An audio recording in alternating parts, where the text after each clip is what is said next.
Welcome back to Clean News Rajasthan. चलिए देखते हैं राजस्थान की 15 फटाफट बड़ी खबरों को। भजनलाल सरकार ने गहलोत के इस फैसले पर लगाई रोक।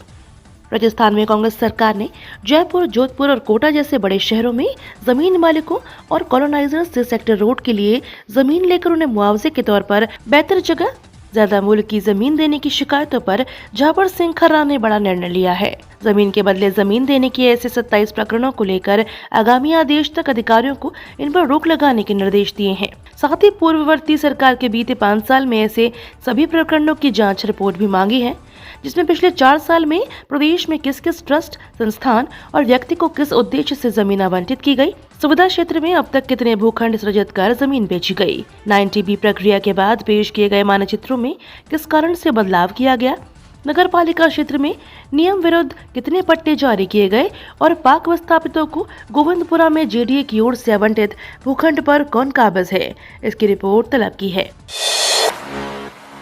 राजस्थान में बड़ा प्रशासनिक फेरबदल, 40 IAS के तबादले। हाल ही में जिलों में प्रशासनिक सर्जरी करने के बाद अब बुधवार को भजनलाल सरकार ने 40 वरिष्ठ IAS अधिकारियों के तबादले किए हैं। इनमें अधिकांश अतिरिक्त मुख्य सचिव, प्रमुख शासन सचिव स्तर के अधिकारी हैं। इनमें APO चल रहे 5 IAS अधिकारियों को भी पोस्टिंग दी गई है। वहीं 16 अधिकारियों को अतिरिक्त कार्यभार सौंपा गया है। मुख्य सचिव सुधांशु पंत को भी मुख्य आवासीय आयुक्त नई दिल्ली और प्रशासक राजाफेड का एडिशनल चार्ज है। जयपुर से अयोध्या के लिए रवाना हुए तेल के 2100 पीपे, सीएम भजनलाल ने शोभा यात्रा को किया रवाना। मुख्यमंत्री भजनलाल शर्मा ने बुधवार को जयपुर के चांदपोल स्थित गंगा माता मंदिर से अयोध्या की सीता रसोई के लिए तेल के 2100 पीपों और राम दरबार शोभा यात्रा को रवाना किया। उन्होंने कहा कि सीता रसोई के लिए सामग्री भेजना सौभाग्य की बात है। आराध्य भगवान श्री राम हमारे रोम रोम में बसते हैं। शर्मा ने कहा कि अयोध्या में राम मंदिर की प्राण प्रतिष्ठा पर पूरे देश में उत्साह का माहौल है। अयोध्या दुनिया का सबसे बड़ा सांस्कृतिक केंद्र बन गया है। अयोध्या महोत्सव के साक्षी बनने वाले भक्तों के लिए सामग्री भेजने के पुण्य कार्य में जयपुर वासी सहभागी बने हैं। इसके लिए उन्हें साधुवाद देता हूँ। इस दौरान मुख्यमंत्री ने शंखनाद के बीच राम दरबार की पूजा अर्चना करते हुए प्रदेश की सुख समृद्धि के लिए कामना की। पावर शेयरिंग पर पायलट बोले, 5 साल तक जो मेहनत किरोड़ी लाल ने बीजेपी के लिए की, उसका फल उन्हें नहीं मिला। कांग्रेस के राष्ट्रीय महासचिव और छत्तीसगढ़ के प्रभारी सचिन पायलट का किरोड़ी लाल मीणा को कमजोर महकमे बंटे जाने को लेकर तंज कसा है। पायलट ने कहा कि जैसे विभाग बांटे हैं वह मुख्यमंत्री भजनलाल शर्मा का विशेष अधिकार है। पायलट ने कहा कि किरोड़ी लाल मीणा भाजपा के वरिष्ठ नेता हैं, जिन्होंने 5 साल तक सड़क पर उतरकर संघर्ष किया। पायलट बोले, किरोड़ी लाल मीणा ने समर्थक क्या उम्मीद लगाए बैठे थे। उम्मीद थी कि उन्हें बड़ा पद मिलेगा, लेकिन जो विभाग दिया गया वह काट छाट कर दिया गया। बहुत सीमित कृषि विभाग दिया गया, बाकी विभाग नहीं दिए गए। करोड़ों लागत से बनने वाले जलाशय का डिप्टी सीएम दिया ने किया शिलान्यास।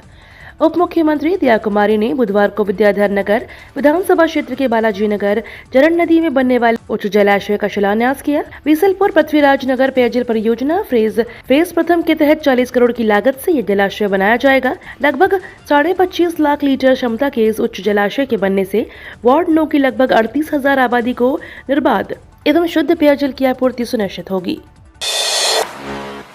राजस्थान में मकर संक्रांति पर 4 घंटे रहेगी पतंगबाजी पर रोक। राजस्थान में मकर संक्रांति पर पतंगबाजी पर दोपहर 2 घंटे और शाम को 2 घंटे तक रोक रहेगी। साथ ही चाइनीज, प्लास्टिक और अन्य सिंथेटिक पदार्थ से बने मांझे पर भी प्रतिबंध लगाया गया है। इस संबंध में गृह विभाग की ओर से मंगलवार को एक एडवाइजरी जारी की गई है। पतंगबाजी में चाइनीज मांझे, सिंथेटिक प्लास्टिक और ग्लास आदि पदार्थों के उपयोग से बना मांझा खतरनाक साबित होता है। पतंगबाजी में ऐसे मांझे के उपयोग से कई हादसे हो चुके हैं, कई लोगों की मौत भी हो चुकी है। इन हादसों को देखते हुए राज्य सरकार ने सुबह 2 घंटे और शाम को 2 घंटे पतंगबाजी पर रोक लगाई है। कृषि मंत्री किरोड़ी लाल ने गहलोत की योजनाओं की तारीफ। राजस्थान में भजनलाल सरकार के अधिकांश मंत्री गहलोत सरकार की योजनाओं की रिव्यू करने की बात कह रहे हैं, लेकिन कृषि मंत्री किरोड़ी लाल मीणा ने तारीफ कर सियासी जानकारों को चौंका दिया है। किरोड़ी लाल ने कहा कि गहलोत सरकार ने अलग से कृषि बजट पेश कर अच्छा काम किया है, यह परंपरा जारी रहनी चाहिए। आपको बता दें, किरोड़ी लाल मीणा ने कई बार गहलोत सरकार को असहज स्थिति में ला खड़ा किया था। करप्शन के आरोप लगाते रहे हैं। उन्होंने 500 करोड़ काला धन का दावा किया था, जो कि सही साबित नहीं हुआ। सियासी जानकारों का कहना है कि किरोड़ी लाल को जो चाह रहे थे बीजेपी ने नहीं दिया है। ऐसे में रणनीति के तहत यह बयान दिया है। तब आऊंगा। सचिन पायलट ने राम मंदिर और अयोध्या जाने पर क्या कहा? कांग्रेस नेता सचिन पायलट ने राम मंदिर में प्राण प्रतिष्ठा को लेकर कहा कि इस पर राजनीति नहीं होनी चाहिए। पायलट ने कहा कि उन्हें इसकी जरूरत नहीं है, पर जब मन होगा तब जाएंगे। उन्होंने कहा कि धार्मिक और भावनात्मक मुद्दे की बजाय किसान, गरीबी और महंगाई जैसे मुद्दों पर बात होनी चाहिए। ऑल इंडिया में मिल रही है 1.5 लाख की नौकरी। ऑल इंडिया लिमिटेड में नौकरी की तलाश में भटक रहे युवाओं के लिए बेहतरीन मौका है। इसके लिए ऑल इंडिया ने सीनियर ऑफिसर के पदों पर भर्ती के लिए आवेदन मांगे हैं। इसके लिए एक नोटिफिकेशन भी जारी हुआ है। इन पदों के लिए उम्मीदवार आधिकारिक वेबसाइट पर जाकर अप्लाई कर सकते हैं। ऑयल इंडिया लिमिटेड भर्ती 2024 के लिए आवेदन प्रक्रिया 5 जनवरी से शुरू हो चुकी है। 102 पदों पर बहाली की जाने वाली है। जो भी इन पदों पर आवेदन करना चाहते हैं वे 29 जनवरी से पहले या तब तक अप्लाई कर सकते हैं। राजस्थान में एक महीने में 2 बार मिल चुका है सोने का बड़ा खजाना। राजस्थान में बीते एक माह में 2 बार सोने का खजाना मिल चुका है। आयकर विभाग की कार्यवाही में मिलने वाले इन सोने के खजानों को देखकर अधिकारी भी हैरान रह गए। बीते एक महीने में राजस्थान में सोने का पहला खजाना बीते 17 दिसंबर को जोधपुर संभाग में मिला था। उसके बाद 25 दिन बाद हाल ही में 7 जनवरी आयकर विभाग को फिर से सोने का खजाना मिला। दोनों की कार्यवाहियों में आयकर अधिकारी सोने के इन खजानों को देखकर सकते में रह गए। राजस्थान 10वीं 12वीं बोर्ड परीक्षा का टाइम टेबल जारी। राजस्थान 10वीं और 12वीं बोर्ड की छात्र अपनी परीक्षाओं के लिए तैयार रहे। राज्य के माध्यमिक शिक्षा बोर्ड की ओर से जल्द ही इन कक्षाओं के लिए बोर्ड परीक्षा का विस्तृत शेड्यूल घोषित किया जाएगा। हालांकि इससे पहले बोर्ड परीक्षा की तारीखों को लेकर सोशल मीडिया पर भ्रामक जानकारियां दी जा रही थी। इसके संबंध में RBSC ने ट्वीट करते हुए लिखा, अभी तक किसी भी प्रकार का टाइम टेबल जारी नहीं किया गया है, कृपया फेक टाइम टेबल पर ध्यान न दें। सीएम भजनलाल ने किए तीर्थराज पुष्कर के दर्शन। मुख्यमंत्री बनने के बाद भजनलाल शर्मा पहली बार अजमेर पहुंचे, जहां उन्होंने तीर्थराज पुष्कर पहुंचकर ब्रह्म घाट पर पूजा अर्चना की। इस दौरान सरोवर पर तीर्थ पुरोहित संघ ट्रस्ट की ओर से खास इंतजाम किए गए थे।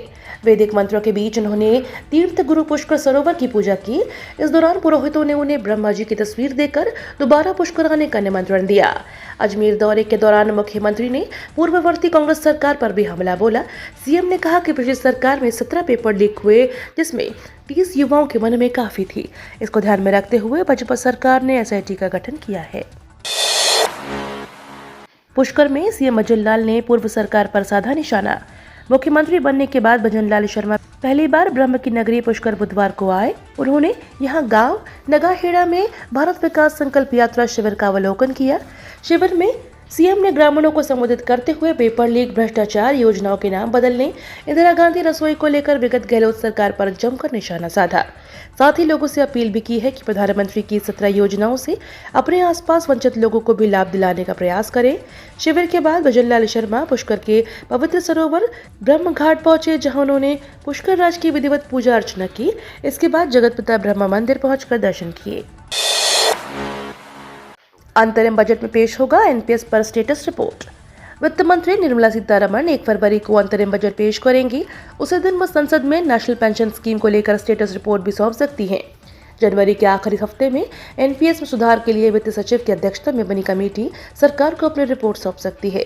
आपको बता दें, वित्त वर्ष 2023-24 के बजट पारित होने के दौरान वित्त मंत्री ने NPS में सुधार को लेकर कमेटी के गठन का ऐलान किया था। प्राण प्रतिष्ठा में नहीं जाएंगे कांग्रेस नेता, न्योता अस्वीकार किया। अयोध्या में 22 जनवरी को होने वाले प्राण प्रतिष्ठा समारोह में कांग्रेस के नेता शामिल नहीं होंगे। समारोह के लिए सोनिया गांधी, मल्लिकार्जुन खड़गे और अधीर रंजन चौधरी को न्योता दिया गया था। कांग्रेस ने कहा कि हम न्योता सम्मानपूर्वक अस्वीकार करते हैं। अधूरे मंदिर का उद्घाटन हो रहा है, मंदिर का राजनीतिकरण हो रहा है। यह बीजेपी और RSS से जुड़ा कार्यक्रम है। चुनावी लाभ के लिए कार्यक्रम हो रहा है। ये तो थी राजस्थान की बड़ी खबरें। रोजाना सबसे पहले अपडेट पाने के लिए क्लीन न्यूज राजस्थान को अभी सब्सक्राइब करें।